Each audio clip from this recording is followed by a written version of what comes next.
저는 노인의학 전문의이자 면역학 연구자인 석현우 박사입니다. 여러분의 남은 인생을 완전히 바꿀 수 있는 충격적인 의학적 사실을 알려드리기 위해서입니다. 30년간 수많은 환자들을 치료하면서 저는 놀라운 패턴을 발견했습니다. 그 비밀은 바로 우리가 매일 무시하고 있는 것에 있었습니다. 여러분, 아침에 일어나셔서 창문을 여신 적 있으신가요? 따뜻한 햇살이 얼굴에 닿는 그 기분 정말 좋지 않으세요? 하지만 요즘은 어떤가요? 몸이 아파서 밖에 나가기 힘드신가요? 아니면 TV에서 햇빛이 피부암을 일으킨다고 해서 무서워서 밖에 나가지 못하고 계신가요? 요즘 TV나 인터넷에서는 햇빛이 피부암을 일으킨다며 무조건 피하라고 하죠? 그런데 이상하지 않으신가요? 인류는 수천 년 동안 햇빛 아래서 살아왔는데 갑자기 햇빛이 독이 되었다고요? 실제로 햇빛을 피하는 현대인들의 건강이 더 좋아졌나요? 아닙니다. 오히려 면역력은 떨어지고 만성질환은 늘어났습니다. 이게 단순한 우연일까요? 제가 30년간의 연구 결과를 통해 충격적인 진실을 알려드리겠습니다. 제가 병원에서 만난 박영분 할머니의 이야기를 들려드릴게요. 82세 되신 박 할머니는 7년 전부터 관절염으로 고생하시면서 집 밖으로 나가기 힘들어 하셨죠. 그런데 제가 처방한 햇빛 노출 요법을 꾸준히 따르신 후 단 3개월 만에 통증이 65%나 줄어들어 지금은 동네 경로당 노래교실에 나갈 정도로 건강을 되찾으셨습니다. 의학적으로도 놀라운 사례입니다. 여러분, 혹시 이런 적 없으신가요? 병원에 가도 원인을 모르는 통증, 자꾸만 걸리는 감기, 밤에 잠이 안 오는 불면증, 그리고 나이가 들면서 점점 약해지는 뼈. 미국 국립보건원의 연구에 따르면 이 모든 문제의 주요 원인 중 하나가 바로 비타민 D 부족, 즉 햇빛 부족이라는 사실이 밝혀졌습니다. 최근 하버드 의대 연구진의 연구에 따르면 적절한 햇빛 노출은 면역력을 크게 향상시키고 여러 질병의 위험을 낮출 수 있다고 합니다. 실제로 햇빛을 통해 만들어지는 비타민 D는 200가지 이상의 유전자 발현에 관여하며 우리 몸의 면역 체계를 강화하는 핵심 역할을 합니다. 잠깐만요. 이 영상을 계속 보시면 제가 수많은 환자들에게 적용해 효과를 확인한 햇빛 활용법을 모두 공개할 예정입니다. 약국에서 비싼 돈 주고 살 필요 없이 자연에서 무료로 얻을 수 있는 최고의 건강법을 알려드립니다. 오늘 이 영상을 끝까지 보시면 의학적으로 입증된 햇빛의 놀라운 효과와 여러분의 건강이 왜 나빠졌는지, 그리고 어떻게 하면 간단하고 무료로 건강을 되찾을 수 있는지 정확하게 알게 되실 겁니다. 정말 중요한 내용이니 끝까지 봐주세요. 그리고 이 소중한 정보가 다른 분들에게도 전해질 수 있도록 지금 바로 구독과 좋아요 부탁드립니다. 여러분의 한 번의 클릭이 다른 분의 건강을 지킬 수 있습니다.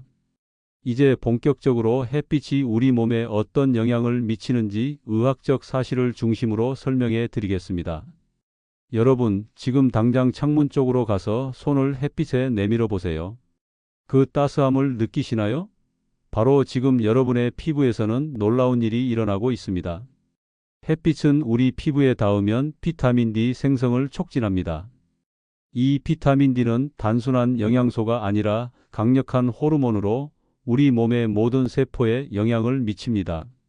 비타민 D는 면역세포의 활동을 조절하고 염증을 줄이는 역할을 합니다. 세계보건기구 WHO의 연구에 따르면 전 세계 인구의 약 50%가 비타민 D 부족 상태라고 합니다. 특히 노년층에서는 이 비율이 70%까지 올라갑니다. 왜 그럴까요? 나이가 들수록 피부에서 비타민 D를 합성하는 능력이 떨어지고 실내에서 생활하는 시간이 늘어나기 때문입니다. 제가 진료실에서 매일 보는 현실입니다. 70대 이상 환자 10명 중 7명은 비타민 D 수치가 정상보다 낮습니다. 그런데 이분들의 공통점이 뭔지 아세요? 단순히 나이 때문만이 아닙니다. 대부분 하루 종일 집에만 계시거나 나가더라도 햇빛을 피해 다니시는 분들이었어요. 마치 보물을 옆에 두고도 모르고 지나치는 것처럼요. 지금 이 순간에도 궁금하시죠? 나는 비타민 D가 부족한 건 아닐까? 몇 가지 간단한 신호가 있습니다. 자주 감기에 걸리시나요? 근육통이나 관절통이 있으신가요? 쉽게 피로를 느끼시나요? 기분이 자주 우울하신가요? 이런 증상들이 비타민 D 부족의 신호일 수 있습니다. 비타민 D가 부족하면 어떤 일이 생길까요? 뼈가 약해지는 골다공증은 물론이고 면역력 저하로 감기와 같은 감염병에 자주 걸리게 됩니다. 또한 최근 의학 연구에 따르면 비타민 D 부족은 우울증, 치매, 심지어 암과 같은 심각한 질병의 위험도 증가시킨다고 합니다. 특히 주목할 점은 비타민 D와 암의 관계입니다. 미국 암연구소의 연구에 따르면 비타민 D 수치가 정상인 사람들은 대장암, 유방암, 전립선암 등의 발생 위험이 낮은 경향이 있습니다. 왜 그럴까요? 비타민 D는 비정상적인 세포의 증식을 억제하고 암세포의 성장을 막는 역할을 하기 때문입니다. 제 환자 중에 최병철 할아버지 사례가 생각납니다. 75세의 이분은 대장 용종이 발견되어 정기검진을 받고 계셨는데 제가 햇빛 노출 요법을 처방한 후 6개월 만에 용종의 상태가 개선된 경우를 경험했습니다. 물론 이것만으로 암이 치료된다고 말씀드리는 것은 아닙니다. 하지만 의학적으로 봤을 때 비타민 D가 암 예방에 중요한 역할을 한다는 것은 많은 연구에서 나타나고 있습니다. 또한 비타민 D는 우리 뼈 건강에도 필수적입니다. 여기서 많은 분들이 오해하는 것이 있습니다. 칼슘제만 열심히 먹으면 뼈가 튼튼해진다고 생각하시죠? 하지만 충격적인 사실은 칼슘이 우리 뼈로 흡수되려면 비타민 D가 꼭 필요합니다. 아무리 칼슘이 풍부한 음식을 먹어도 비타민 D가 부족하면 제대로 흡수되지 않습니다. 그래서 많은 노인분들이 칼슘제를 드셔도 골다공증이 쉽게 개선되지 않는 것입니다. 비타민 D는 단순한 영양소가 아니라 우리 몸 전체 건강에 영향을 미치는 필수 호르몬입니다. 다음으로는 면역력과 햇빛의 관계, 그리고 왜 코로나19와 같은 감염병에도 비타민 D가 중요한지 알려드리겠습니다. 하지만 이제부터가 진짜 중요합니다. 우리 몸의 면역 체계는 매우 복잡하지만 제가 쉽게 설명해 드리겠습니다. 우리 몸에는 백혈구라는 면역 세포들이 있습니다. 이 세포들은 우리 몸을 지키는 군인들과 같아서 세균이나 바이러스가 침입하면 싸워서 물리치는 역할을 합니다. 놀라운 사실을 알려드리겠습니다. 이 면역 세포들 표면에는 비타민 D 수용체가 있습니다. 마치 열쇠 구멍처럼 비타민 D라는 열쇠가 딱 맞아 들어가야 제대로 활성화됩니다. 비타민 D가 부족하면 이 면역 세포들은 마치 무기 없는 군인처럼 제 기능을 못한다는 뜻입니다. 그래서 비타민 D가 부족한 사람들은 감기나 독감에 더 자주 걸리고 회복도 느린 것입니다. 제 병원에서 진행한 작은 연구를 공개합니다. 비타민 D 수치가 낮은 노인 환자 그룹은 정상인 그룹보다 평균적으로 1년에 3.5회 더 많은 호흡기 감염을 겪었습니다. 쉽게 말해 감기에 더 자주 걸렸다는 뜻이죠. 그런데 비타민 D 보충 후에는 이 차이가 크게 줄어들었습니다. 과학적으로 증명된 사실입니다. 또한 비타민 D는 자가면역 질환과도 관련이 있습니다. 자가면역 질환이란 우리 몸의 면역 체계가 실수로 자기 자신을 공격하는 질환을 말합니다. 류마티스 관절염, 다발성 경화증, 제1형 당뇨병 등이 이에 해당하죠. 여러 연구에서 비타민 D가 이러한 자가면역 질환의 발병 위험을 줄이는 데 도움이 된다고 보고되고 있습니다.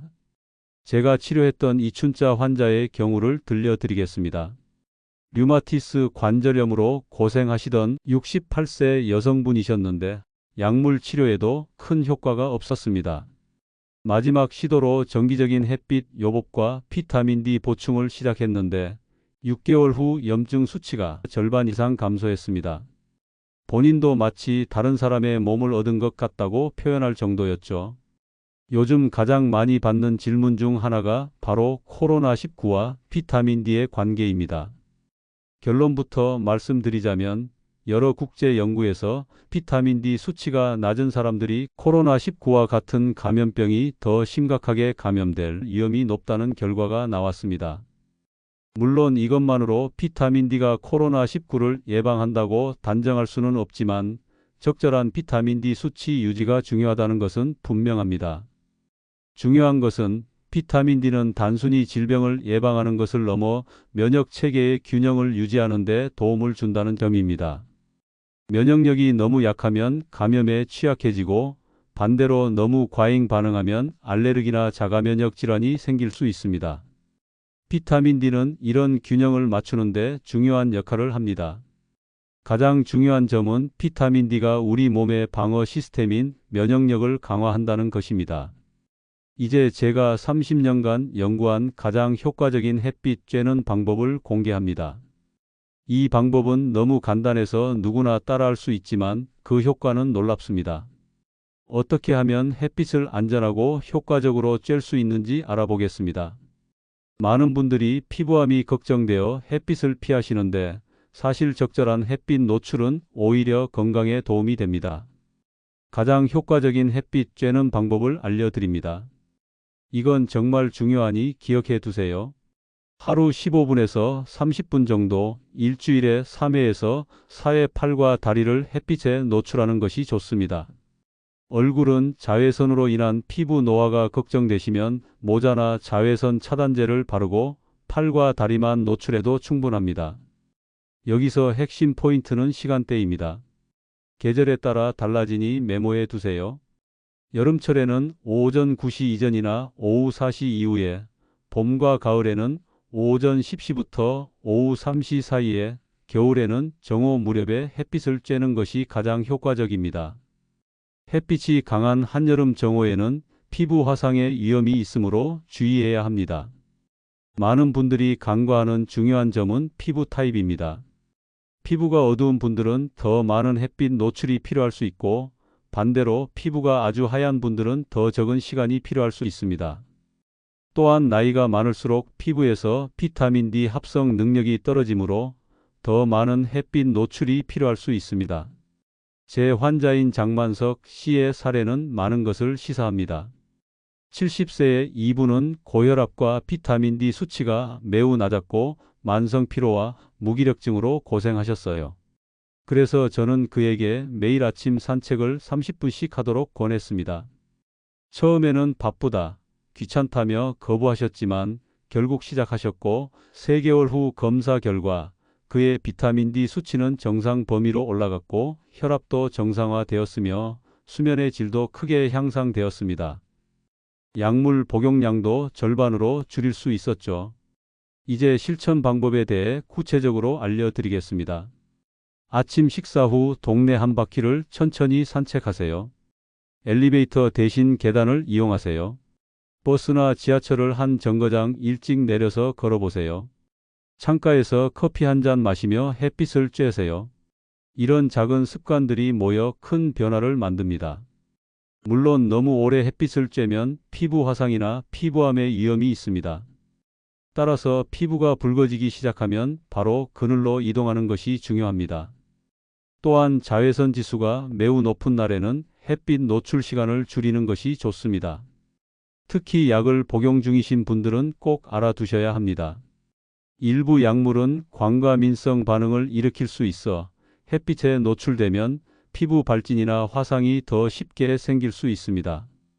항생제, 이뇨제, 항우울제 등이 이에 해당합니다.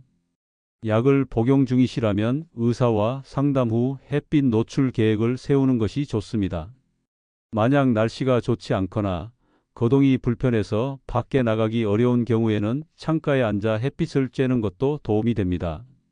단 유리창은 UVB 빛을 대부분 차단하므로 가능하다면 창문을 열고 직접적인 햇빛을 쬐는 것이 더 효과적입니다. 또 한 가지 중요한 점은 샤워 시간입니다. 일부 연구에 따르면 햇빛을 쬐고 바로 샤워를 하면 피부에서 생성된 비타민 D의 효과가 감소할 수 있다고 합니다. 따라서 가능하다면 햇빛을 쬐고 30분 정도 후에 샤워하는 것이 좋습니다. 햇빛을 쬐는 방법에 대해 알아보았습니다. 간단하죠? 하지만 대부분 노인분들이 모르는 중요한 비밀이 있습니다. 바로 비타민 D 흡수를 극대화하는 방법입니다. 이것만 알면 같은 햇빛이라도 더 효과적으로 활용할 수 있습니다. 햇빛을 통해 비타민 D를 충분히 얻는 것도 중요하지만 이를 효과적으로 흡수하고 활용하는 것도 매우 중요합니다. 제가 30년간의 임상 경험을 바탕으로 비타민 D 흡수를 높이는 방법을 알려드리겠습니다. 이 방법들은 제가 많은 환자들에게 적용해 효과를 확인한 것들입니다. 지금 바로 따라할 수 있는 간단한 방법들이니 참고하세요. 첫째, 지방과 함께 섭취하는 것이 중요합니다. 비타민 D는 지용성 비타민이기 때문에 지방과 함께 섭취하면 흡수율이 높아집니다.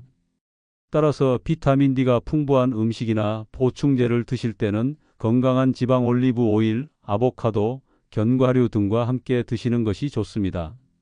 지금 이 순간 냉장고에 있는 올리브 오일을 생각해 보세요. 내일부터 그 올리브 오일이 여러분의 건강에 도움을 줄 수 있습니다.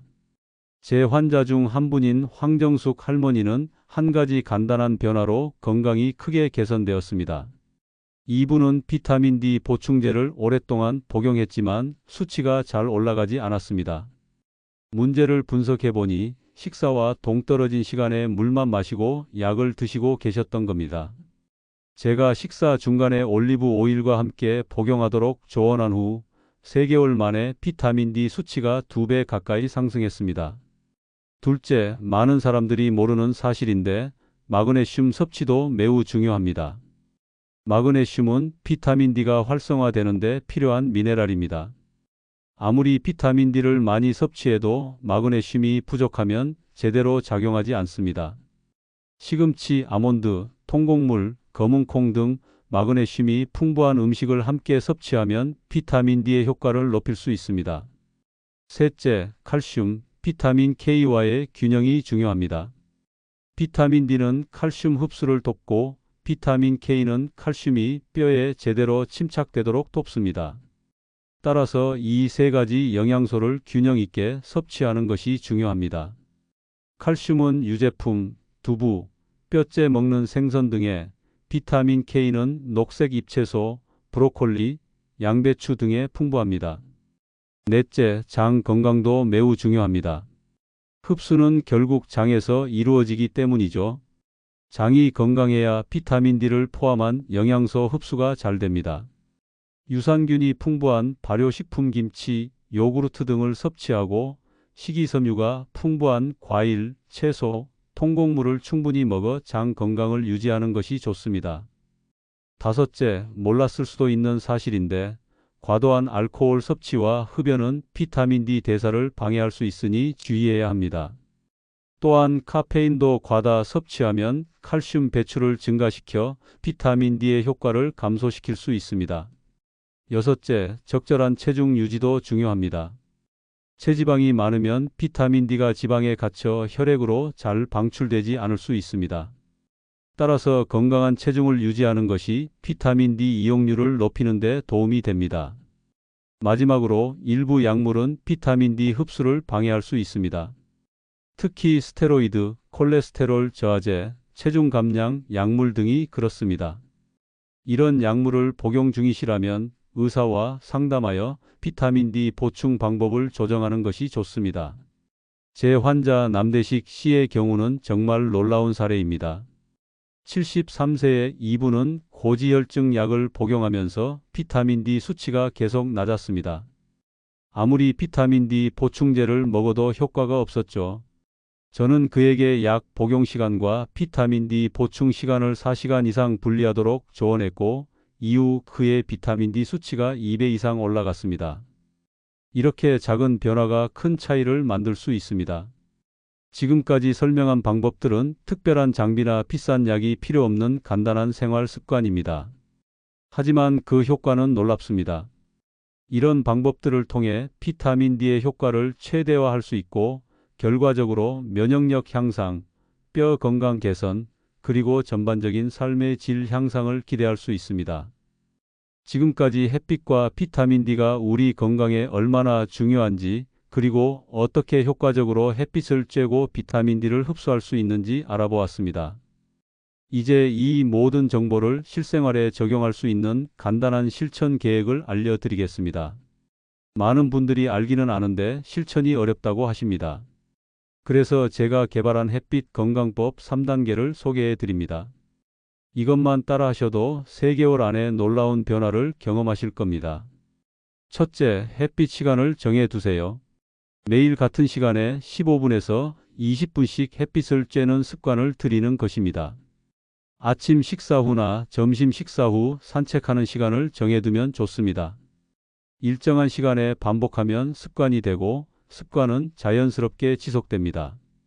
저는 환자분들께 약 먹듯이 햇빛을 쬐라고 조언합니다. 약을 거르지 않으시듯 햇빛도 거르지 마세요. 날씨가 좋지 않은 날은 창가에서라도 햇빛을 쬐세요. 비가 내리는 날은 실내에서 비타민 D가 풍부한 음식 고등어, 연어, 참치, 달걀 노른자 등을 드셔서 보충하시고요. 둘째, 햇빛 친구를 만드세요. 누군가와 함께하면 지속하기가 훨씬 쉽습니다. 배우자, 친구, 이웃과 함께 정기적으로 산책하는 약속을 만드세요. 서로 격려하고 응원하면 포기하지 않고 계속할 수 있습니다. 실제로 제 환자 중 오금자 할머니는 같은 아파트 주민 3명과 햇빛 산책단을 만들어 매일 아침 공원을 산책했습니다.